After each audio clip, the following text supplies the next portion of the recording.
Merci de nous rejoindre sur Philly Radar. Bonjour à tous et bienvenue à ce flash d'information. L'Ukraine ne rejoindra pas l'OTAN à l'issue du sommet prévu les 11 et 12 juillet à Vilnius, en Lituanie, a déclaré vendredi le conseiller à la sécurité nationale de la Maison-Blanche, Jake Sullivan.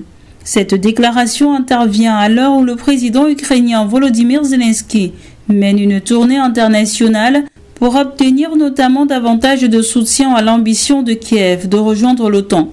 C'est en effet depuis des mois que Kiev fait pression pour que l'Ukraine intègre l'alliance militaire.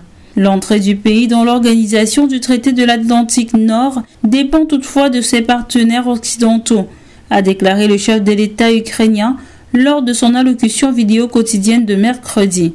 Restons en Ukraine pour parler de cette aide des États-Unis. Les autorités américaines ont officiellement annoncé vendredi un nouveau programme d'aide militaire à l'Ukraine. Il comprend pour la première fois des armes à sous-munitions de calibre 155 mm, comme l'a récemment annoncé la Maison-Blanche. C'est une décision difficile. On l'a différée un certain temps, a déclaré à la presse le conseiller à la sécurité nationale de la Maison-Blanche, Jake Sullivan, tout en ajoutant que c'était la bonne chose à faire. Il a également affirmé que le président Joe Biden avait pris la décision en consultation avec les alliés et après une recommandation unanime de son administration. Le responsable a encore assuré que les Ukrainiens avaient fourni des garanties par écrit sur l'usage qu'ils feraient de ces armes pour minimiser les risques posés aux civils. Cette annonce intervient dans le cadre d'un nouveau paquet d'aide militaire à l'Ukraine d'un montant de 800 millions de dollars et qui porte le total de l'aide militaire américaine depuis le début de la guerre, en février 2022, à plus de 41 milliards de dollars. En Tunisie, un parti d'opposition appelle à rejeter le racisme après la mort d'un Tunisien à Sfax. Le courant démocrate parti d'opposition en Tunisie a appelé jeudi au rejet du racisme et à la retenue après les récents événements survenus dans la ville de Sfax, dans le sud-est du pays. C'est ce qui ressort d'un communiqué du parti rendu public sur sa page officielle Facebook. La ville de Sfax a été le théâtre de tensions dans la journée du lundi, qui ont dégénéré en heurts violents entre les habitants de la ville et les migrants subsahariens qui y résident, à cause du meurtre d'un jeune Tunisien, Nissar Amari, aux mains de migrants en situation irrégulière. Dans son communiqué, le courant démocrate a appelé tout le monde à Sfax et en dehors de la ville à rejeter le racisme et à ne pas se laisser entraîner par des discours de haine. Le parti a exprimé sa solidarité avec les citoyens tunisiens et avec les migrants lésés qui paient le prix de l'inaction des autorités. Le courant démocrate a condamné les agissements racistes, moyenâgeux et terrifiants que certains Tunisiens ont commis envers les migrants, au vu et au su des autorités sécuritaires. Le parti d'opposition a condamné également les actes criminels de certains migrants. Il a estimé que le jeune homme Nissar Amari, qui a été poignardé à mort dans des heurts, a été victime de l'indifférence de l'État. Il a appelé à publier les résultats d'une enquête sérieuse et transparente, à tenir les personnes impliquées dans ces incidents pour responsables dans le cadre de la loi et à une action immédiate pour rétablir l'ordre dans la ville.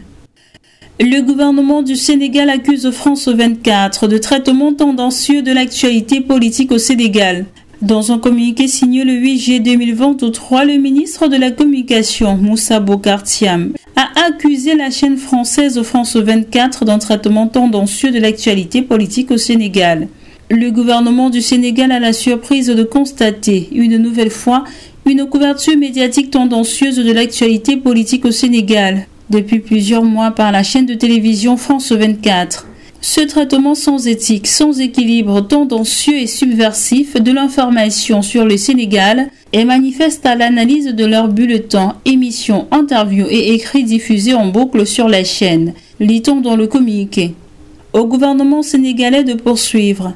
Alors qu'un député de l'opposition au cours d'une conférence de presse a publiquement injurié et diffamé des chefs d'État, puis présenté ses excuses, la chaîne France 24 justifie sa garde à vue par sa position sur le discours à la nation du président de la République, ce qui est manifestement fallacieux. Cette manière insidieuse de couvrir l'actualité au Sénégal a été remarquée lors des manifestations violentes du mois de juin 2023, allant jusqu'à tenter de décrédibiliser la communication de la police sénégalaise. Le ministre de la Communication ajoute, en outre, au lendemain de l'adresse historique à la nation saluée par les forces vives du Sénégal et la communauté internationale, la chaîne France 24 est encore le relais des messages subversifs et affirme « Le gouvernement condamne fermement cette couverture tendancieuse de l'actualité au Sénégal par la chaîne France 24 », tout en rappelant que toute entreprise de presse doit prendre les mesures nécessaires pour garantir le respect des principes et règles édictés par les dispositions légales, réglementaires et conventionnelles en vigueur. Il est précisé que la presse étrangère est soumise aux mêmes exigences légales que les médias nationaux qui ne doivent en aucune manière transiger avec la vérité. Ainsi, le gouvernement du Sénégal exige de la chaîne France 24 de rétablir la vérité et de s'abstenir à l'avenir de porter atteinte à la réputation du Sénégal par des informations tendancieuses.